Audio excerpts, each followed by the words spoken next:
What's up, everybody? Welcome back to Storytime with Uncle Reddit. My name's John, and this is r/Tales from Tech Support. Yep, a couple days behind on videos right now. If you watch the Malicious Compliance channel, which that video came out yesterday morning, you'd already know this and the reasons why.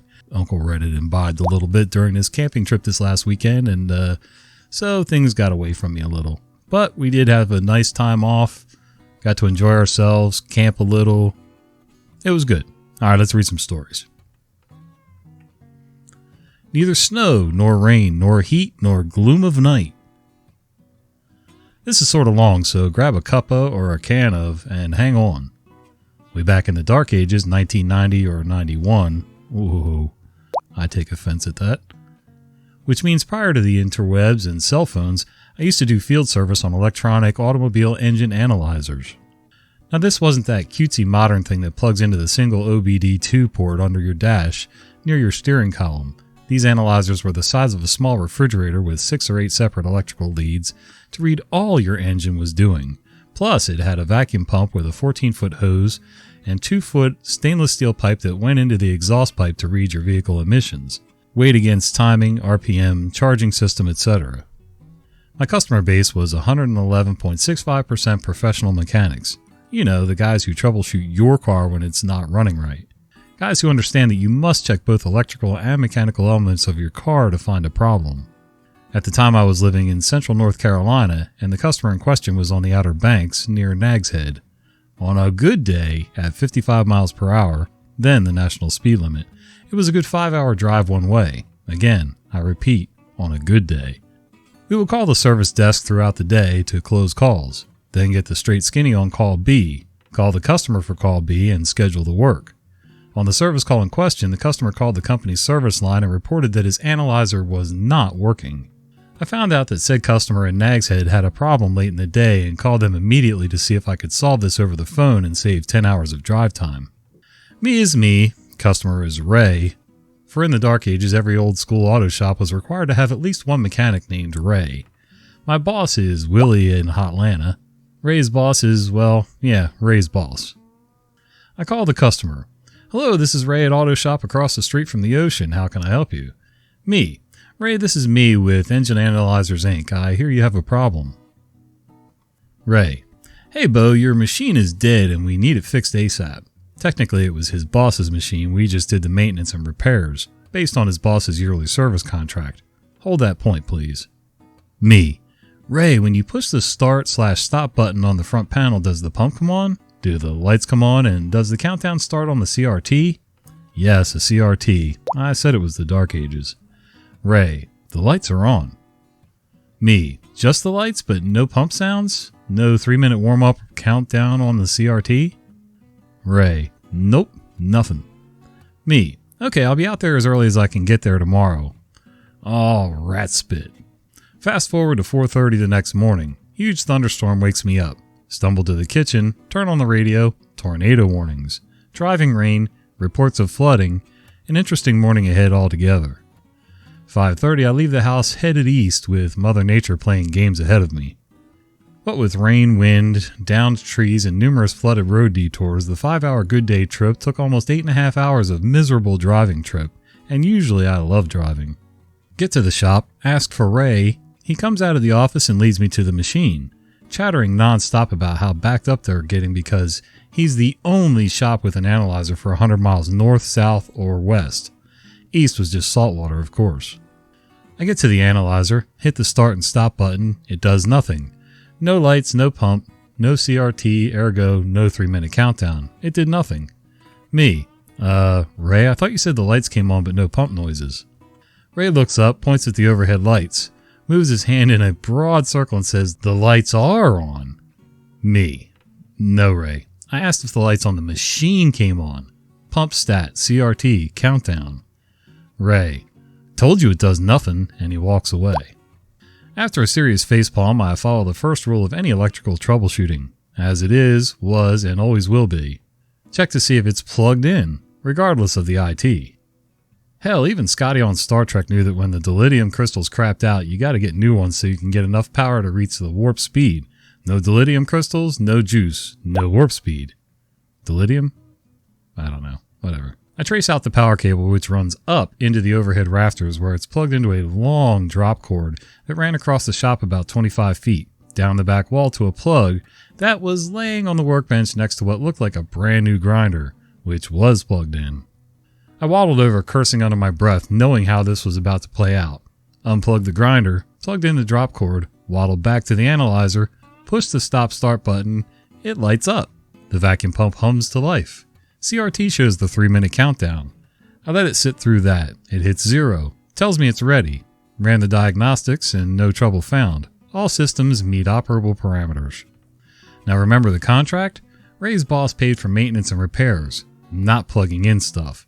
Engine Analyzers Inc. company policy was if we or our machines screw up or you need a normal repair or maintenance, we pay for parts and tech time inside your yearly contract. But if you screw up, you pay for parts and tech time. Ray's boss is now on the hook for 8.5 hours of drive time, 42 seconds of tech time on a 1-hour minimum, and 8.5 hour trip return time based on the original drive out there. Ray went nuts when I told him how I fixed his problem. Went nuttier when I handed him the bill. He stormed into the office and handed it to his boss, who went even nutser, nuttier still. Ray's boss: I won't pay it. It's not my fault. I won't pay it. Me: well, I guess it isn't personally your fault. It's Ray's fault, and Ray is your head mechanic, so you have to pay. And if you don't, we'll cancel your service contract and all your future calls for 12 months from today will be out of pocket. I don't make the rules. I'm just forced to enforce them. Ray's boss: I refuse to pay it. Who do I talk to about this thing? I won't pay it. Me: I can call my boss Willie in Hotlanta.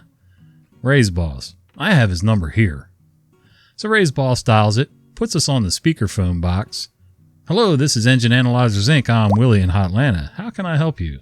Me: Willie, it's me. Then gave him the whole 9 yards, with Ray's boss kibitzing all the way through, telling Willie in Hotlanta repeatedly how it wasn't his fault and he refused to pay.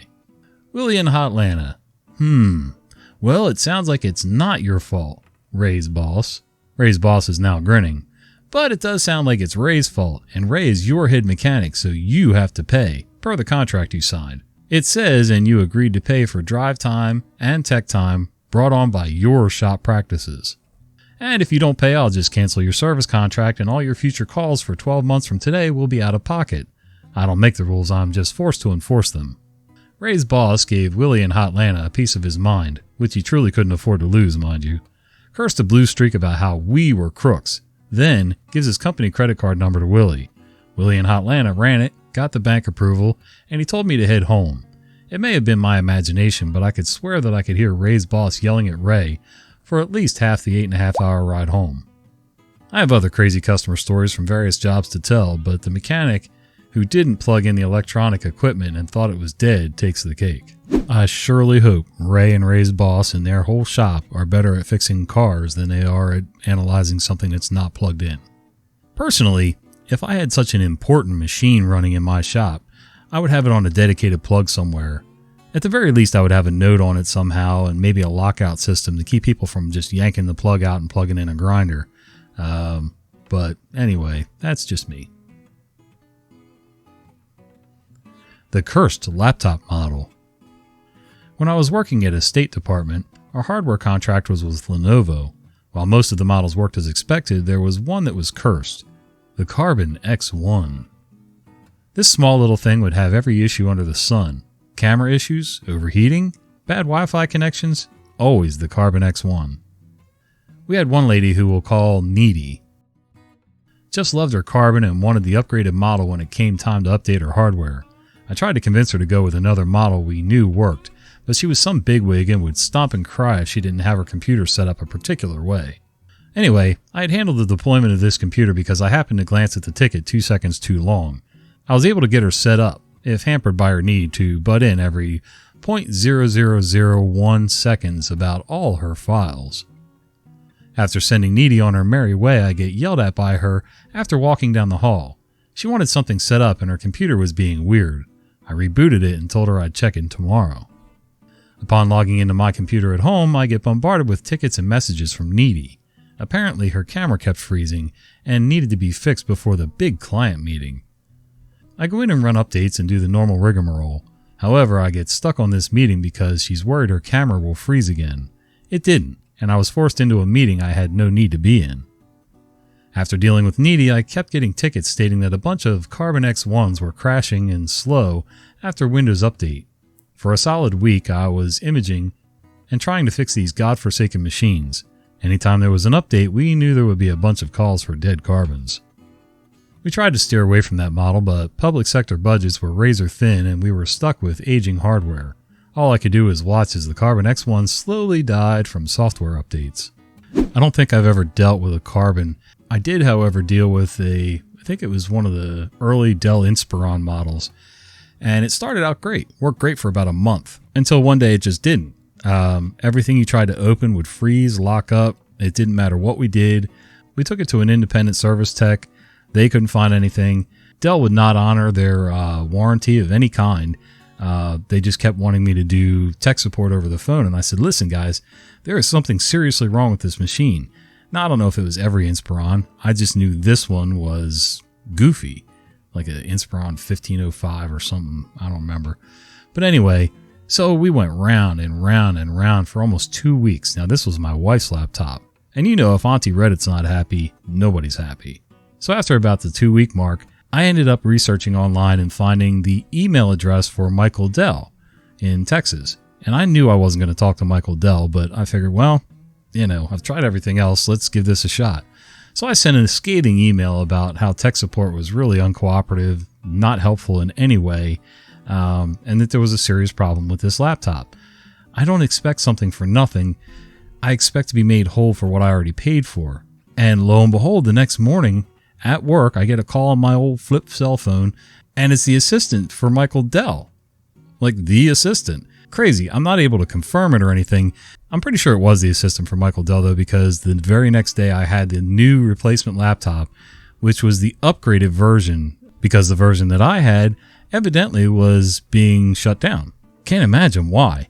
And so yeah, I had the new laptop, got it all set up, put the other one back in the box and sent it in just like the assistant told me to. Like I said, I wasn't looking for freebies or anything. I just wanted to be made whole. And she used that laptop for probably 3 or 4 years easily before we upgraded her to a different one. I think she wanted a touchscreen at the time. So yeah, I don't do touchscreen laptops. But anyway. Why is Word flashing? I work in third-tier support. I mainly handle mobile device management and IAM tasks. What is that?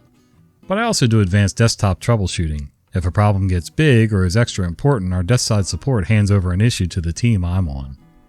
In January 2019, I was handed a super special problem that dominated my next 45 days. Microsoft Word was flashing. Worse, it would often crash at the end and there was no document recovery available. Trust me, we looked. This problem was causing people to lose work. This meant big money was being lost.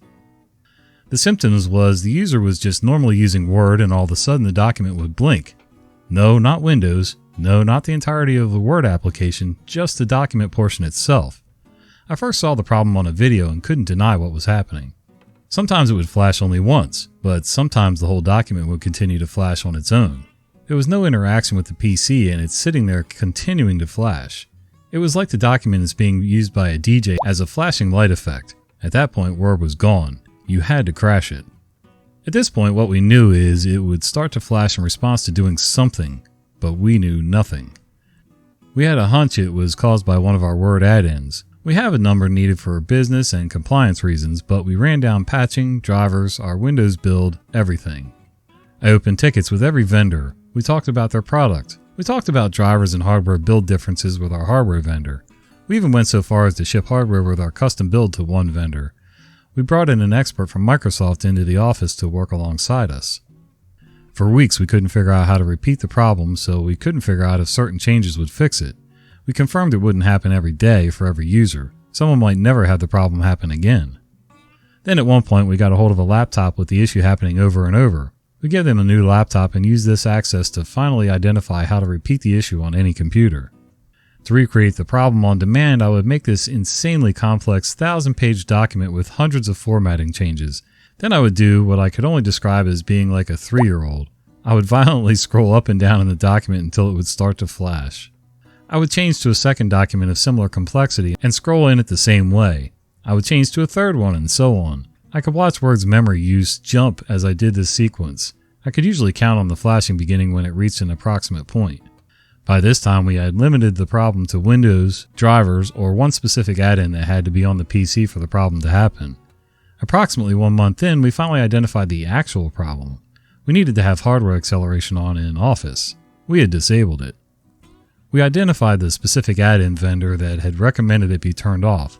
They couldn't explain why it needed to be off beyond vague reasoning that it fixed some problem they couldn't give the exact details on, proving that sometimes your entire problem comes down to that one checkbox.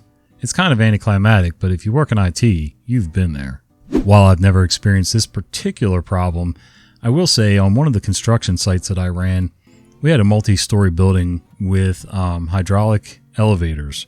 So it was only a couple floors high because it had the hydraulic plunger in the floor that would push the elevator up and down like that. No cables up above, except for a safety cable, I think. But the elevator guys came and installed the whole thing, got the box, the tracks, everything all set up, fired up the electronics, and nothing happened. The lights were on in the cab, but the thing just wouldn't move. It wouldn't, the door wouldn't open, it wouldn't close. You could manually open the door with a fire department key, but you couldn't make it go up or down, or the doors work automatically.